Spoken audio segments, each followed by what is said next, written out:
Abonnez-vous sur notre chaîne YouTube Kadhafi Moumoudi pour ne rien manquer. En effet, je pense qu'on peut même retracer cela au mois de décembre, après le rendez-vous manqué, ou plutôt boycotté par le Rwanda du 15 décembre. Nous avons vu qu'il y a eu une succession de communications claires sur aussi la déception de plusieurs partenaires par rapport à la posture du Rwanda. À commencer par le 20 décembre, quand le nouveau mandat de la MONUSCO a été renouvelé. Il était très important de voir que dans le cadre de cette réunion du Conseil de sécurité, les États-Unis d'Amérique, mais aussi le Royaume-Uni, se sont prononcés contre l'ingérence du Rwanda, contre la présence des troupes du Rwanda et l'ont fustigé de manière très publique à travers des explications de leur vote sur la résolution prolongeant le mandat de la MONUSCO.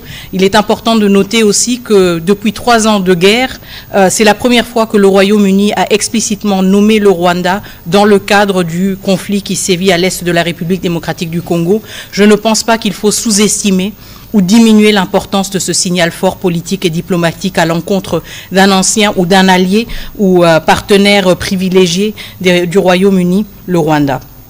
Et comme vous l'avez évoqué, chers collègues, en effet, depuis le 5 janvier et surtout depuis la recrudescence de violences dans le territoire de Massissi et les violations continues du cessez-le-feu, nous avons aussi vu un bon nombre de déclarations, à commencer par les États-Unis d'Amérique, mais aussi l'Union européenne, la France, le Bureau de l'envoyé spécial des Nations Unies pour la région des Grands Lacs, la MONUSCO et, comme vous l'avez évoqué, aujourd'hui aussi le Royaume-Uni. Je pense que tout cela montre à quel point le Rwanda s'est isolé lui-même. L'Angola, merci. L'Angola. Angola aussi en particulier très important parce que c'est le facilitateur du processus même de Luanda et c'est la première fois que l'Angola s'est prononcé sur la situation à l'est de la République démocratique du Congo. Donc on voit aussi que ce pays est sorti d'un silence qu'il s'était imposé aussi dans le cadre de son rôle de facilitateur et je pense que cela signifie aussi ou symbolise aussi qu'il y a une préoccupation grandissante par rapport à la posture du Rwanda qui s'est retiré du processus de Luanda et qui a, à travers ses choix et surtout à travers le choix des armes, montré qu'il n'était pas intéressé à une paix durable dans la région des Grands Lacs. Et donc, en effet, nous voyons une succession de déclarations qui condamnent la recrudescence de violence et qui condamnent aussi le Rwanda pour sa présence et son activisme dans le territoire, sur le territoire souverain de la République démocratique du Congo. Je sais que pour certains, ce ne sont que des déclarations, mais encore une fois, je voudrais insister sur le fait que ce sont des symboles très importants dans le cadre diplomatique et que nous avons maintenant plus en plus de voix qui sont en train de s'élever et surtout qui sont en train de se désolidariser du Rwanda, qui est un pays maintenant isolé et qui doit assumer le prix politique de ses choix, à savoir le choix de ne pas venir au sommet de Luanda le 15 décembre et de ne pas participer à la recherche constructive d'une paix durable dans la région des Grands Lacs. Et maintenant, nous faisons face à un monde qui est confronté au vrai visage du Rwanda et nous saluons le fait que ce monde et que ces partenaires que nous avons soient de plus en plus explicites et vocaux dans leur désapprobation de cette posture. Voilà, merci beaucoup Madame la Ministre d'État. Il y a un autre volet justement de votre présentation qui concerne spécifiquement les rapports du groupe d'experts qui vient en réalité démontrer ce que le président rwandais a avoué finalement aujourd'hui à demi-mot. C'est pourquoi d'abord il n'est pas venu, mais lorsqu'il commence à faire des vociférations ou à remuer un passé colonial disant que les origines du conflit remontent à là, on comprend qu'ils sont dans une logique d'occupation et les rapports des experts le corroborent. Tout à fait. Je pense en effet que ce n'est pas une très bonne semaine pour le Rwanda aujourd'hui. Civils congolais et congolaises à fuir leur lieu de résidence, à libérer des parties entières de territoire et c'est aussi une campagne qui cible justement l'exploitation illégale et illicite de nos ressources naturelles. Le rapport du groupe d'experts, qui fait plus de 162 pages, parle d'environ 150 tonnes de coltan qui ont été exportées frauduleusement vers le Rwanda, 150 tonnes. À Rubaya, plus de 10 000 personnes qui travaillent dans l'extraction artisanale sous une administration imposée par la coalition justement des RDF et du M23.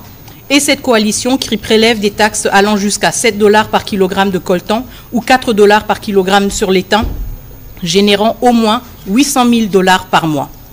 Donc comme je le disais, ce rapport est extrêmement accablant sur par rapport au Rwanda et nous montre à quel point justement cette campagne est une campagne qui n'a rien de noble, qui n'a pas du tout pour vocation de protéger quelconque population congolaise, des populations qui, elles, sont toutes protégées par l'État congolais, mais que c'est une campagne d'expansion, une campagne d'occupation et une campagne de pillage.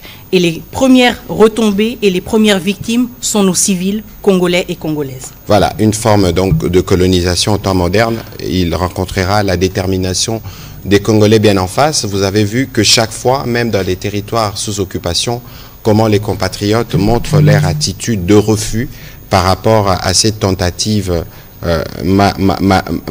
malhonnête, montée de toutes pièces par le président rwandais. De toute façon, il rencontrera la détermination du président de la République et de tous les Congolais. On va commencer la série des questions, Madame la ministre d'État en général, pour être sûr que nous apportons des éléments de clairage. En tout cas, sur les 160 pages du rapport dont Madame la ministre d'État a parlé, il serait souhaitable que le professionnel des médias s'en saisisse pour que nous puissions voir dans les détails comment procèdent ces pays agresseurs et pilleurs en même temps. On va commencer par M.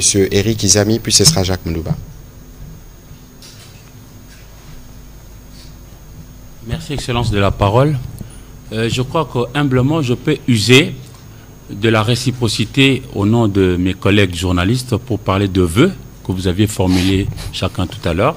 Nous avons ici en face de nous Madame la Mineta qui est sur le front diplomatique, vous-même sur le front communicationnel, et puis mon général sur l'armée. Alors, aujourd'hui, les groupes d'experts des Nations Unies venaient de publier un rapport qui met en relief l'ingérence continue, mais aussi systématique, des affaires intérieures qui concernent la République démocratique du Congo. Alors, qu'en pense Kinshasa et comment renverser cette tendance pour que nous puissions quand même infliger une punition à ces groupes de terroristes rwandais?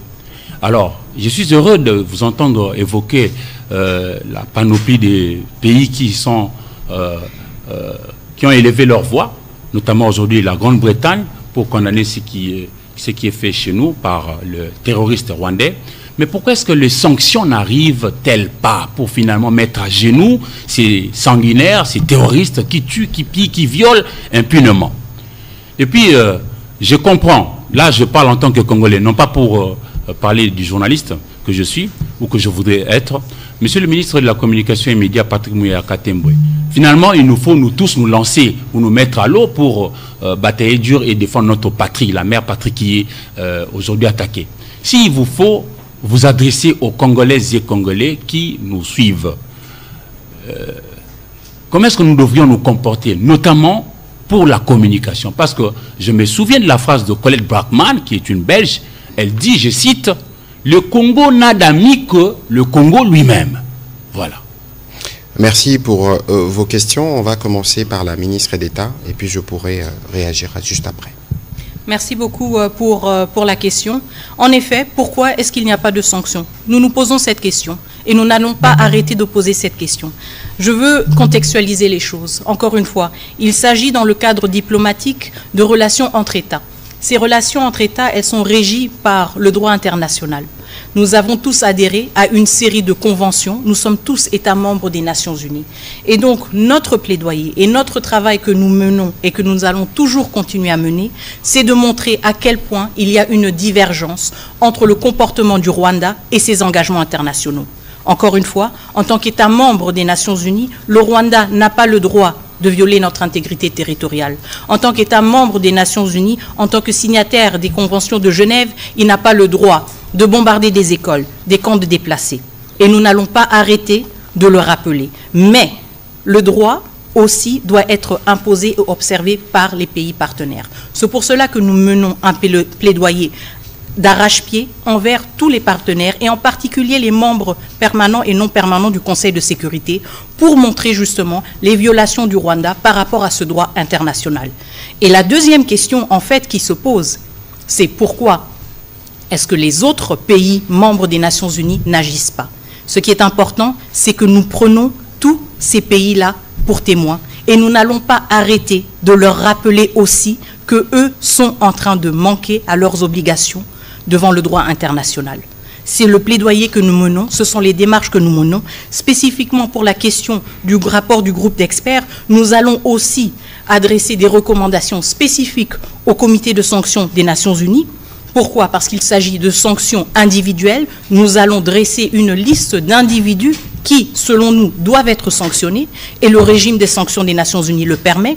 Mais nous allons aussi recommander des mesures, justement, pour punir le Rwanda dans le cadre de ce qui est déjà fait et ce qui existe dans le cadre des activités du comité de sanctions et du Conseil de sécurité. Donc, certes, c'est frustrant, je le reconnais tout à fait, mais encore une fois, nous prenons tous ces pays, tous ces États membres, tous ces pays qui se disent nos partenaires, nos alliés, tous ces pays qui nous donnent des leçons sur les droits de l'homme, nous les tenons aussi responsables pour leur silence accablant, qui pendant des décennies a permis au Rwanda de tuer, de violer et de piller en République démocratique du Congo.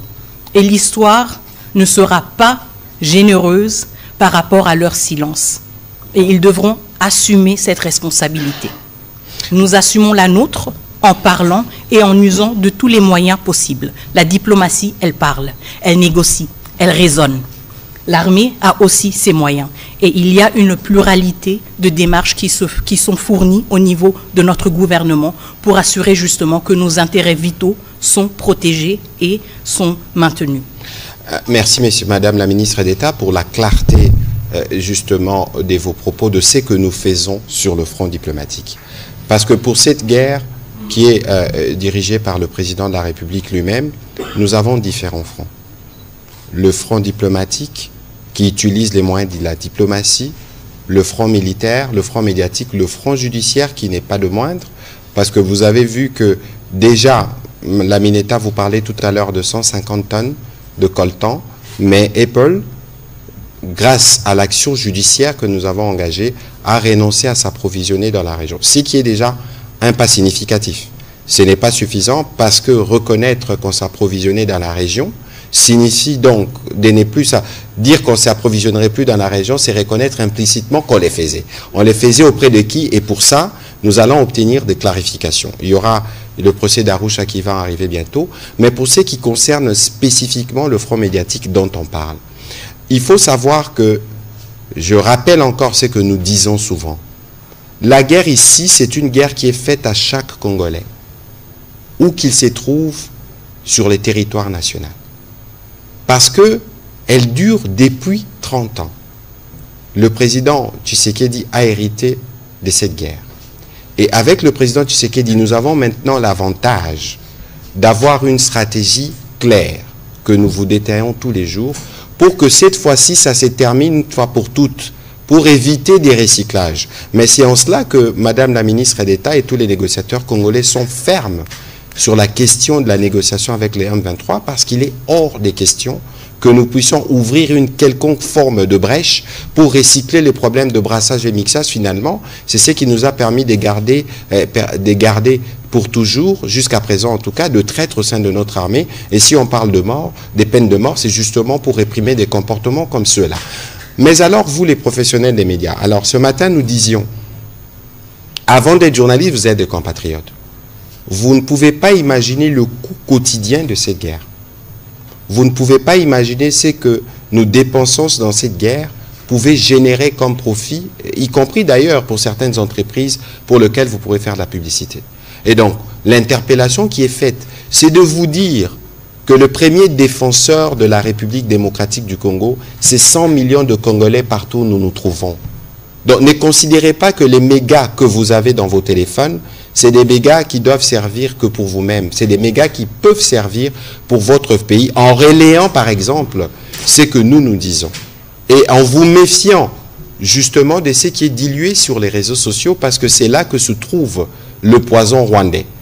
Et vous savez que le Rwanda, c'est l'empire du mensonge, et vous suivez régulièrement les côtés un peu bipolaires de son président, qui aujourd'hui encore a péroré sur des énormités concernant la République démocratique du Congo. En résumé, ce qu'ils veulent, c'est de continuer les processus de pillage. En résumé, le Rwanda d'aujourd'hui ne peut pas vivre sans voler en République démocratique du Congo.